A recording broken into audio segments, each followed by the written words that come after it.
Hello friends, मैं हूं Shweta. Welcome to my channel. आज मैं हाफ के जी का 2 टायर केक बनाने वाली हूं और उसके लिए मैंने 5 इंच का एक केक टिन लिया है और मैंने 3.5 इंच की एक छोटी सी कटोरी ली है। और 3.5 इंच का मेरे पास केक टिन नहीं था तो मैंने इस कटोरी में ही काम चला लिया है। और मैं इसे ओटीजी में बेक करने वाली हूँ। आप अगर माइक्रोवेव में करते हो तो आप स्टील की कटोरी उसमें नहीं रखें। रिफाइंड ऑयल लगा लिया है और साथ ही मैंने पार्चमेंट पेपर भी लगा लिया है। मैं यहाँ पे 180 ग्राम प्रीमिक्स यूज कर रही हूँ। ये रेडीमेड प्रीमिक्स है और इससे मैं अगर कप से मेज़र करूँगी तो 240 ml का ये मेरा कप है। एक कप होगा पूरा भर के, तो ये 180 ग्राम हो जाएगा। जितना मैंने प्रीमिक्स लिया है जस्ट उसका आधा मैं इसमें पानी ऐड करूँगी। अगर मुझे लगेगा तो मैं 1 टेबल स्पून पानी बाद में भी ऐड कर सकती हूँ। 2 मिनट के लिए मैंने इसे हैंड ब्लेंडर से मिक्स कर लिया है और मैं हाफ टेबल स्पून इसमें रिफाइंड ऑयल डाल रही हूँ। अनफ्लेवर रिफाइंड ऑयल है। स्पैचुला से इसे मिक्स कर लेंगे। केक टिन में डालने से पहले इस तरीके का कंसिस्टेंसी इसका होना चाहिए। मैं इस प्रीमिक्स के मिक्सचर का 1 पार्ट डालूंगी छोटी वाली कटोरी में और 3 पार्ट डालूंगी बड़े वाले 5 इंच के केक मोल्ड में। 160 डिग्री पे ओटीजी को प्रीहीट कर लिया है और टैप करने के बाद मैं 160 डिग्री पे इसे 30 मिनट के लिए बेक करूंगी। छोटा वाला पहले हो जाएगा तो आप पहले चेक कर लें छोटा वाला और उसे निकाल लें। मैं यहाँ व्हिपिंग क्रीम को व्हिप कर रही हूँ। मैंने परफेक्ट कितना व्हिपिंग क्रीम लिया है मैं आगे वीडियो में बताने वाली हूँ और आपको दिखाऊंगी भी, तो इसलिए आप वीडियो को स्किप ना करें, पूरी वीडियो को देखें और आपको पता चल जाएगा कि मैंने कितना व्हिपिंग क्रीम लिया है। व्हिपिंग क्रीम हमारी व्हिप्ड हो चुकी है। केक कितनी अच्छी तरीके से बेक हुआ है आप देख सकते हैं और इसे मैंने पूरी तरीके से ठंडा कर लिया है। ठंडा होने के बाद मैं इसे 3 लेयर में काटूंगी। दोनों को ही मैं 3 लेयर में काटूंगी और परफेक्ट जैसा मैं नॉर्मल केक बनाती हूँ उसी तरीके से मैं ये भी केक बनाऊंगी। ये हमारा बटर स्कॉच केक बनने वाला है। हाफ के जी के लिए ये परफेक्ट मेजरमेंट है। आप अगर 2 बातों का ख्याल रखें, 2 सीक्रेट है इसमें। एक तो पहला, आप प्रीमिक्स को इससे ज़्यादा ना लें और दूसरा कि क्रीम को डिवाइड कर लें कि आपको कितना क्रीम इसके क्रम कोट में लगाना है, कितना क्रीम इसकी आइसिंग में जाना है और कितने क्रीम से ऊपर से डेकोरेशन करना है या फ्लावर बनाना है। अगर ये काम कर लेते हैं तो आपका क्रीम भी ज़्यादा नहीं लगेगा और परफेक्ट बनेगा ये केक। यहाँ बटर स्कॉच अरोमा ले रही हूँ जिसे बटर स्कॉच इम्बल्सन भी बोलते हैं। ये ट्रोपोलाइट का मिलता है। थोड़ा सा क्रीम निकालने के बाद बची हुई सारी क्रीम को मैं इस तरीके से ढक कर फ्रिज में रख दूंगी और जितनी क्रीम ज़रूरत होगी मैं उतना ही क्रीम यूज करती हूँ। बटर स्कॉच अरोमा आपको दूसरी कंपनी का भी मिल जाएगा लेकिन ट्रोपोलाइट का बहुत ही अच्छा मुझे लगता है और बेकरी वाले भी इसी अरोमा का ज़्यादा यूज करते हैं। इसे इम्बल्सन भी कहते हैं। इसमें खुशबू और कलर दोनों होता है इसलिए बहुत ही टेस्टी लगता है इसको खाने में। 5 इंच के जो स्पंज को मैंने काटा था उसका पहला लेयर मैं रख कर और क्रीम लगा रही हूँ और इसके ऊपर मैं मालाज का बटर स्कॉच क्रश डालने वाली हूँ। क्रश के बाद मैं बटर स्कॉच का ग्रेनुल्स भी डालूंगी, छोटे छोटे टुकड़े जो होते हैं इसके ऊपर डालकर, और उसके बाद मैं नेक्स्ट लेयर रखूंगी इसके ऊपर। नेक्स्ट लेयर को भी मैं उसी तरीके से पानी से सोक करूंगी और फिर क्रीम ऊपर भी लगाऊंगी और साइड में भी लगाकर इसे अच्छी तरीके से बराबर करूंगी, क्योंकि अगर साइड में अच्छी तरीके से लगाएंगे तो केक हमारा बराबर होगा। ये मैंने ऊपर वाला साइड रखा है बीच में और हमेशा मैं ऊपर वाले साइड को बीच में ही रखती हूँ ताकि केक का शेप सही आए, और इसीलिए मैं बीच में क्रीम अच्छी तरीके से लगा देती हूँ साइड से ताकि एकदम बराबर शेप हो। फ्रेंड्स, हाफ केजी में कोई मुश्किल नहीं है, आप आराम से बना सकते हैं कोई भी केक। लेकिन अगर आप पाइनएप्पल केक या फ्रूट केक बनाते हैं तो आप इस बात का ध्यान रखें कि आपका फ्रूट का वेट भी आएगा, तो आपका हाफ केजी से ज़्यादा हो जाएगा अगर इस मेजरमेंट के साथ आप बना रहे हैं तो इसके लिए आपको करना पड़ेगा कि थोड़ा सा और कम प्रीमिक्स यूज कीजिए, और आप 3 लेयर ना काट कर 2 लेयर ही काटें, ताकि 2 लेयर के बीच में आप क्रीम भी लगा सके और थोड़ा सा पाइनएप्पल या फिर फ्रूट जो भी केक बना रहे हैं उसकी लेयरिंग कर सकें। तो इससे आपका फ्रूट केक हो या पाइनएप्पल केक हो या कोई भी केक हो, ज़्यादा वेट में नहीं होगा। आप उसका प्रीमिक्स थोड़ा और कम लें और फिर उसको 3 लेयर में ना काट के 2 लेयर में ही काटें। जैसे मैंने 5 इंच के केक को बना लिया, वैसे ही मैं इस 3.5 इंच के केक को भी मैं बना लूँगी और इसकी भी क्रम कोटिंग करके 15 से 20 मिनट के लिए फ्रिज में मैं छोड़ दूँगी। इस वीडियो को मैं आपके साथ इसीलिए शेयर कर रही हूँ क्योंकि हम होम बेकर्स के पास हर तरह के ऑर्डर आते हैं और हमें हर तरह के ऑर्डर के लिए प्रिपेयर रहना चाहिए। अगर आपके पास हाफ केजी का 2 टायर का ऑर्डर आए तो आप मना ना करें। आपको बटर स्कॉच का अगर ऑर्डर आता है तो आप इस तरीके से बनाएं, और अगर आपको कोई दूसरा केक का ऑर्डर आता है तो जैसे मैंने बताया वीडियो में आप उस तरीके से बनाएं।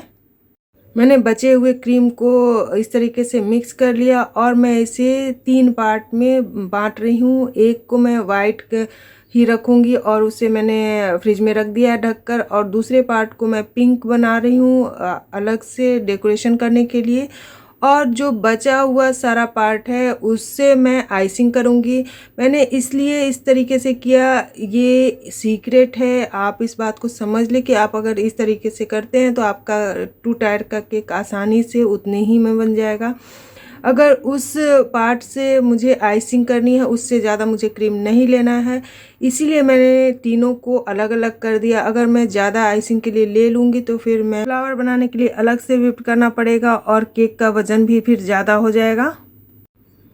मैं 5 इंच के लेयर को पहले आइसिंग कर लूँगी अच्छे से, और उसको आइसिंग करने के बाद मैं इसके ऊपर डेकोरेशन कर दूँगी। दोस्तों, अगर आप इसे घर में बनाना चाहते हैं और प्रीमिक्स आपके पास नहीं है तो मेरे चैनल पे प्रीमिक्स की भी रेसिपी है, आप उससे घर में बिना प्रीमिक्स बाज़ार से लिए बना सकते हैं, उसका भी टेस्ट काफ़ी अच्छा होता है। लेकिन अगर आप प्रोफेशनल हैं, होम बेकर्स हैं और कस्टमर को केक बाहर सप्लाई करते हैं तो आप प्रीमिक्स, मार्केट के प्रीमिक्स का यूज़ करें और उससे काफ़ी अच्छा टेस्टी मार्केट जैसा ही केक बनता है। आइसिंग हो चुकी है, अब इसके ऊपर मैं ये पिंक वाला क्रीम चम्मच से ही लगा रही हूँ, और चम्मच से क्रीम लगाने के बाद मैं ट्रायंगल जो कॉम्ब आता है उससे मोटे साइड से मैं इसको डेकोरेट करूँगी और उससे मैं कॉम्ब कर दूँगी। लेकिन मैं उसके पहले इसे पैलेट नाइफ से थोड़ा सा स्मूथ करूँगी। अगर आप इस तरीके से कॉम्ब का यूज़ नहीं करना चाहते तो आप पैलेट नाइफ से ही इसे स्मूथ कर दे, शेडिंग अच्छी आएगी। यहाँ पे मैं साइड में आपको बता रही हूँ कि मैंने व्हिपिंग क्रीम कितना लिया था इस केक के लिए, और आप देख सकते हैं कि मैंने 240 ग्राम के करीब इसमें व्हिपिंग क्रीम यूज किया है, और अच्छी तरीके से इसमें पूरी तरीके से वो व्हिपिंग क्रीम यूज हो गई हमारी। 50 ml के करीब मैंने पूरा सोक करने के लिए वाटर का यूज किया था। मैं नॉर्मल वाटर का ही ज़्यादातर यूज करती हूँ क्योंकि प्रीमिक्स भी मीठा होता है, क्रीम भी मीठी होती है, तो मैं इसमें कोई भी शुगर सिरप का यूज़ नहीं करती हूँ। कभी भी इस प्रोसेस को करने के लिए काफ़ी सावधानी बरतनी चाहिए। इस तरीके से मैं उठाकर और बड़े वाले केक पे मैं इस छोटे वाले को रख दूंगी, और बहुत ही सावधानी से रखना है, नहीं तो थोड़ा साइड में हो जाएगा, बीच में रखना है हमें। इसमें टूथपिक या डॉवल डालने की ज़रूरत नहीं थी, लेकिन ये केक थोड़ी दूरी पे जा रहा था और बाइक से जाने वाला था, मुझे पता था, तो इसीलिए मैंने इसमें टूथपिक डाल दिया ताकि ये बिल्कुल भी हिले ना, दोनों सेट रहे। और थोड़ा सा क्रीम लगाकर इसे मैंने ढककर स्मूथ कर दिया है।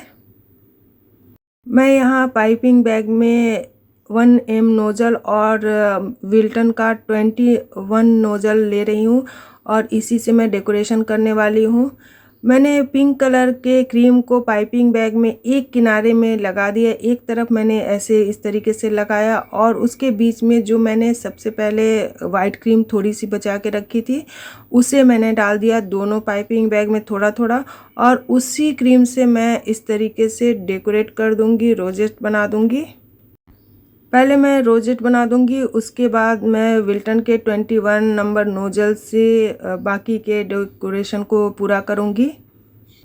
दोस्तों वीडियो अच्छी लगती है तो वीडियो को लाइक और शेयर करें। साथ ही साथ अगर आप मेरे चैनल पर नए हैं और अभी तक मेरे चैनल को सब्सक्राइब नहीं किया है तो मेरे चैनल को सब्सक्राइब करें। दोस्तों आप लोग कमेंट करके मुझसे केक की प्राइस पूछते हैं, तो मैं इस केक की प्राइस आपको बता रही हूँ कि आप इस केक की प्राइस 600 ले सकते हैं। मैंने भी 600 लिया है क्योंकि आप इसमें डबल मेहनत कर रहे हैं। छोटा सा केक दो बना रहे हैं तो आप इसका 600 बिल्कुल ले सकते हैं आसानी से। कि हाफ केजी का ये केक कैसा बना है कमेंट करके ज़रूर बताइए। मैंने इसी साइज़ के एक केक बेस को लिया और फिर मैंने उसका वेट पहले किया क्योंकि राउंड शेप में मेरा बेस ख़त्म हो चुका था, तो इसलिए मैंने स्क्वायर बेस का यूज़ किया और इसका वेट कर लिया उसी साइज़ का। अब इसके ऊपर मैं केक को रखूँगी और हमारा सिर्फ केक का वज़न है 531 ग्राम, यानी कि 31 ग्राम ही हमारा एक्स्ट्रा हुआ है। अब इसके ऊपर देने के समय मैं 5 से 6 ये सिल्वर पर्ल लगा रही हूँ, जिससे खूबसूरती इसकी और बढ़ गई, आप देख सकते हैं। और साथ ही मैं जस्ट देने के पहले ही इस पर सिल्वर स्प्रे कर रही हूँ। आता है वही आप इस पर कर सकते हैं, इससे केक की खूबसूरती और शाइन बढ़ जाती है। दोस्तों आप भी इस तरीके का केक घर पे भी बना सकते हैं और अगर आप होम बेकर हैं तो आप इस तरह के केक को बनाकर कस्टमर को दे भी सकते हैं। तो आप बताइए कि कैसा बना है केक। मैं जैसे फॉन्डेंट से नाम लिखती हूँ उस तरीके से लिखकर मैंने इस पे रख दिया है और हमारा केक रेडी है और मैं इसे पैक करने जा रही हूँ और मैं दिखा रही हूँ कि कैसे मैं इसको पैक कर रही थी। थोड़ा सा इसका हाइट ज़्यादा हो गया था, इसलिए मुझे 2 बॉक्स का यूज करना पड़ा था। दोनों बॉक्स को इस तरीके से मैंने लगा लिया एक दूसरे में और बॉक्स को अच्छी तरीके से मैंने स्टेपल किया था क्योंकि ये बाइक पे थोड़ी दूरी पे जाने वाला था, तो कुछ प्रॉब्लम ना हो और केक हमारा सही सलामत पहुंच जाए, इसीलिए मैंने ये काम किया था कि मैंने अच्छी तरीके से स्टेपल किया और अच्छी तरीके से इसे पैक किया था। केक को ले जाने से पहले एक बार ज़रूर कस्टमर को दिखाएं, क्योंकि अगर ले जाने में कोई प्रॉब्लम हो जाती है तो इसमें आपकी कोई गलती नहीं है। तो आप ये काम ज़रूर करें, नहीं तो बाद में लोग कहेंगे कि आपने केक ख़राब दिया था। इसलिए ये गलती ना करें कि आप सीधे पैक कर दें और कस्टमर को ना दिखाएं। तो पैक तब तक ना करें जब तक कि आपने लास्ट में कस्टमर को ना दिखा दिया हो। तो इस तरीके से हमारा केक रेडी है जाने के लिए।